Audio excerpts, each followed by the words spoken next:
अच्छा, पर number of card से कुछ फर्क पड़ेगा?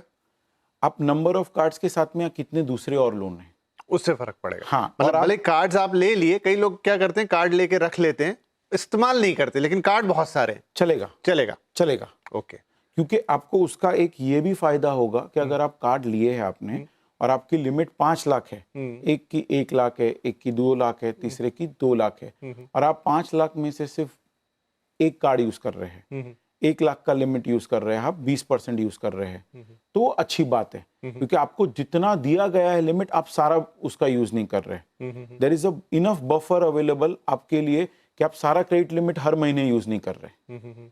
वो बहुत इंपॉर्टेंट चीज अच्छा, है। एक सवाल और आ गया चलते चलते, मुझे कान में कहा गया, कार्ड पे बहुत सारे लोग आजकल ईएमआई कन्वर्ट करा लेते हैं, बोला भी जाता है, मतलब सामान बेचने वाली कंपनियां या बैंक ही आपको थोड़ा वो करते हैं, मतलब वो क्रेडिट, ऑलरेडी क्रेडिट कार्ड अपने आप में क्रेडिट है, उसके ऊपर आपने एक और फैसिलिटी बनवा ली ईएमआई की, क्या वो भी इम्पैक्ट करता है?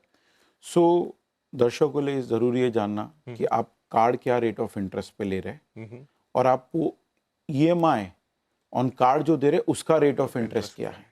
बिकॉज अगर दर्शक के हित में देखें हम, तो उनके लिए जानना जरूरी है कि क्या रेट ऑफ इंटरेस्ट है। ओके। सबसे पहली बात है, उनको वो क्रेडिट फैसिलिटी लेनी चाहिए जो वो पे कर सके उनकी इनकम के बराबर और उनको अच्छा रेट ऑफ इंटरेस्ट मिल रहा है।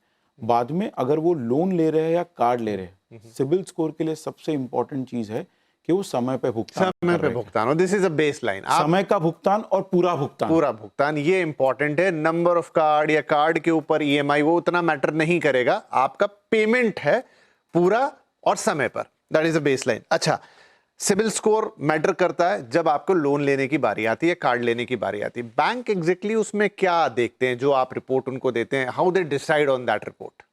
सो बैंक बहुत सारी चीजें देखते हैं। सबसे पहले कंज्यूमर की व्यवसाय देखते हैं, सैलराइड है, बिजनेस कर रहा है या कहाँ पे एम्प्लॉयड है। दूसरा वो देखते हैं उनकी इनकम क्या है, consistency of income means monthly उनको सैलरी मिल रहा है या मंथली उनका कैश फ्लो आ रहा है बिजनेस में, वो सारे पैरामीटर्स देखेंगे। और अगर सिक्योर्ड लोन है, घर का लोन, गाड़ी का लोन, तो किस टाइप का घर है, कौन सी लोकेलिटी में है, किस टाइप की गाड़ी है वगैरह, उन लोग सारी चीज़ें देखेंगे। और उसके साथ में वो देखेंगे क्रेडिट इंफॉर्मेशन रिपोर्ट, ओके। जो कि सिबिल रिपोर्ट है आपकी। सिबिल रिपोर्ट में देखेंगे आपने कितने लोन लिए हैं, किस तरह के लोन लिए हैं, आप समय पर भुगतान कर रहे हैं, आपका मंथली भुगतान का अमाउंट कितना है, सारी चीज़ें वो देखेंगे अलॉन्ग विथ सिबिल स्कोर। तो सिबिल स्कोर एक पैरामीटर है उनके सारे इवैल्यूएशन में, बट वो एक इम्पॉर्टेंट पैरामीटर है। बिकॉज अगर किसी बैंक को अगर नया लोन देना है, वो सबसे पहले देखना चाहते हैं कि आपने जो पहले लोन लिए थे उसका आपने समय पे भुगतान किया था या पूरा भुगतान किया था कि नहीं किया था। वो सारे पैरामीटर्स बैंक देखते हैं और उसके बेसिस पे आपको लोन देते हैं, क्रेडिट कार्ड देते हैं, और किस रेट ऑफ इंटरेस्ट पे देते हैं वो देखते हैं वो। हाँ, क्योंकि कई बैंक तो ये एडवर्टाइज छापते हैं कि सिविल स्कोर अगर इतना है तो आपको इतना रेट ऑफ इंटरेस्ट मिलेगा, यानी जितना ज्यादा सिविल स्कोर उतना आपके लिए रेट ऑफ इंटरेस्ट में फायदा, इसलिए बड़ा महत्वपूर्ण हो जाता है कि आपका सिविल स्कोर ऊपर रहे। हाँ, क्योंकि अगर आपने सारे लोन समय पे किए हैं, एक एग्जांपल लीजिए 3 साल, 3 साल में अगर कस्टमर ने सारे लोन, सारे क्रेडिट कार्ड के बिल टाइम पे किए हैं और सारे अमाउंट पे किए, अभी ये क्रेडिट इंफॉर्मेशन रिपोर्ट देख के बैंक को एक एक्साइटमेंट होगा कि ये कस्टमर है जिसने 36 महीने लगातार समय पे किया है और सारा पेमेंट किया है। इसके लिए there is an interest for the bank कि हम सबसे लोएस्ट रेट ऑफ इंटरेस्ट में दे, बिकॉज इस कस्टमर को हम अगर लोएस्ट रेट ऑफ इंटरेस्ट में they based on the previous track record, ये कस्टमर भविष्य में भी हमको समय पे देगा।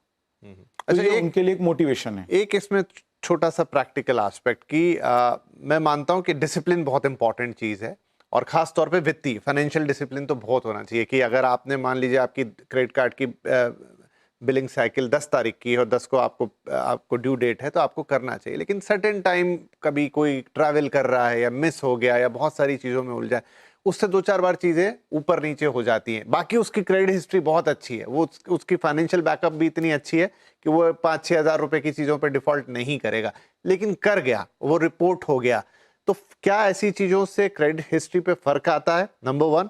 दूसरा, बैंक उसको कैसे कंसिडर करता है? क्या बैंक ऐसी चीजों को समझता है कि ठीक है, एक आध दो जगह ये रेड हो गया या इसकी वजह से इसका स्कोर नीचे आया, but otherwise the person and his credit history looks fine? कैसे देखते हैं इसको? सो बैंक जब लोन देती है, क्रेडिट कार्ड देती है, वो काफ़ी पैरामीटर्स देखती है। जैसे मैंने बोला, व्यवसाय, घर, गाड़ी, बैंक स्टेटमेंट वगैरह बहुत सारे पैरामीटर्स देखती है, और रीपेमेंट हिस्ट्री भी देखती है, और सिबिल स्कोर भी देखती है। तो इसमें सिबिल स्कोर या क्रेडिट रिपोर्ट एक पैरामीटर है, बाकी सारे पैरामीटर्स भी बैंक देखती है।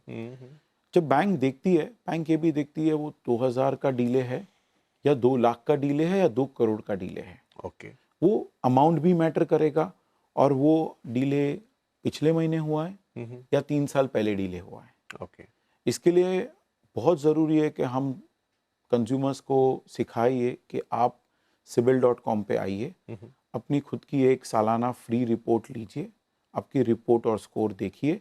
अगर आपको वहाँ पे कोई डिस्क्रिपेंसी लगती है तो आप उस पर डिस्प्यूट रेज करिए, ताकि हम वो रिपोर्टिंग बैंक या एनबीएफसी के पास जाए कि कस्टमर के हिसाब से ये डेटा अप्रोप्रिएट नहीं है। बिकॉज सिबिल डेटा कस्टोडियन है, डेटा बैंक से आता है हमको, तो हम वो बैंक के पास जाते, बैंक बोलता है हाँ हम ये डेटा अपडेट करेंगे। जैसे ही बैंक वो डेटा हमको अपडेट करता है, कस्टमर को लेटेस्ट इन्फॉर्मेशन मिल जाती है।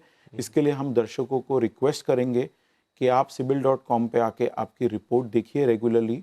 आपको अगर आपको डिस्क्रिपेंसी देखिए, आप रेस करिए डिस्प्यूट। इसके साथ में ये भी ज़रूरी है कि कस्टमर फ्यूचर में पेमेंट टाइम पे करे, और बैंक ये अगर छोटा डीले है उसको कंसिडर इतनी अहमियत नहीं देगा। अगर बड़ा डीले है और 5, 6 या 10 बार डीले है 36 महीनों में, तो बैंक इसको नोटिस करेगा।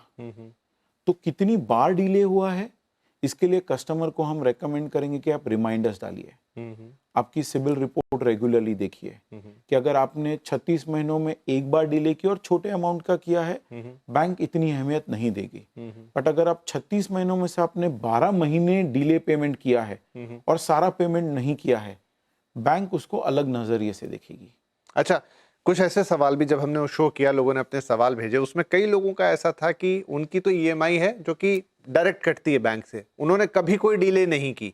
बैंक के अंदर किसी सिस्टम में कोई एरर है जो दिखाता है कि एक मैसेज आता है कि 5 तारीख को आपका वो कटना चाहिए, लेकिन कटता 15 तारीख को, तो डायरेक्ट थ्रू है, मतलब उसमें कोई है ही नहीं, ईएमआई भी भर रही है, लेकिन जब वो अपनी रिपोर्ट चेक करते हैं तो वहां पे डीलेस दिखते हैं। अब ऐसे में वो कहते हैं, लोगों ने कहा कि हम बैंक को अप्रोच करते हैं तो कहते हैं सिबिल में जाइए, सिबिल में अप्रोच कहते हैं तो कहते हैं पहले बैंक से ठीक कराइए। तो क्या करना चाहिए कंज्यूमर को ऐसे में? सो कंज्यूमर को सबसे पहले तो अपनी सिबिल रिपोर्ट रेगुलरली दिखनी चाहिए, क्योंकि उसको उससे समझ में आएगा कि अगर मैंने डिस्क्रिपेंसी ऑब्जर्व की है, वो sibil.com पे आके डिस्प्यूट रेस करे। हम रेस करेंगे वो रिपोर्टिंग बैंक या एनबीएफसीज को कि ये कस्टमर बोल रहा है कि मैंने पेमेंट कर दी है, ये क्यों दिखा रही है। तो बैंक उस पर कंफर्म करेगा ये डेटा अपडेट करना चाहिए या नहीं करना चाहिए हमको।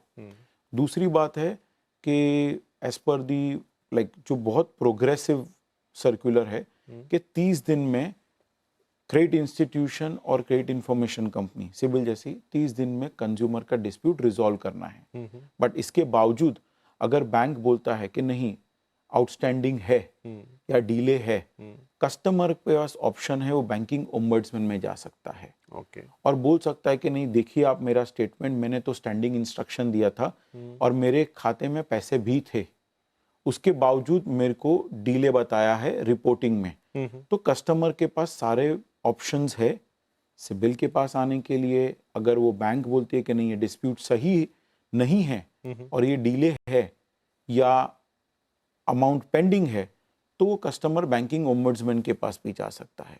तो कस्टमर के हित में बहुत सारे ऑप्शंस है एंड इसके लिए हम कस्टमर को रिक्वेस्ट करेंगे कि आप कंसिस्टेंटली आके आपकी रिपोर्ट देखिए कि अगर कोई भूल चूक से अगर डिले रिपोर्ट हो गया, वो इमीडिएटली रेस कर सकते हैं डिस्प्यूट।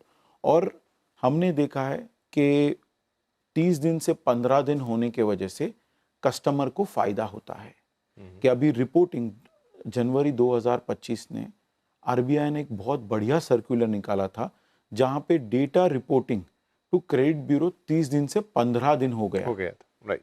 जहां पे कस्टमर के लिए बहुत अच्छा बेनिफिट है कि उनका डेटा 15 दिन में फ्रेश दिखेगा और 7 दिन भी हो सकता है, डेली भी हो सकता है।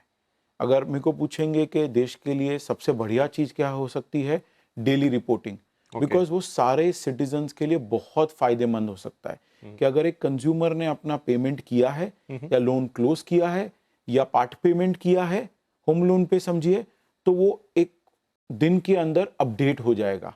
साथ में अगर वो कस्टमर ने लोन लिया है तो बैंक को समझ में आ जाएगा ये कस्टमर ने 2 लोन लिए हैं, तो ये बैंक के हित में है, ये कंज्यूमर के हित पर ये में है। फैसला कौन करेगा? आरबीआई। हाँ, रेगुलेटर लेगा, बिकॉज ये एक टेक्नोलॉजी चेंज है, बट ये कंज्यूमर के हित में पर है। आप और बैंक्स रेडी हैं अगर ये डेली बेसिस का सिस्टम आ जाए? कंज्यूमर के हित के लिए सबको करना चाहिए। ओके।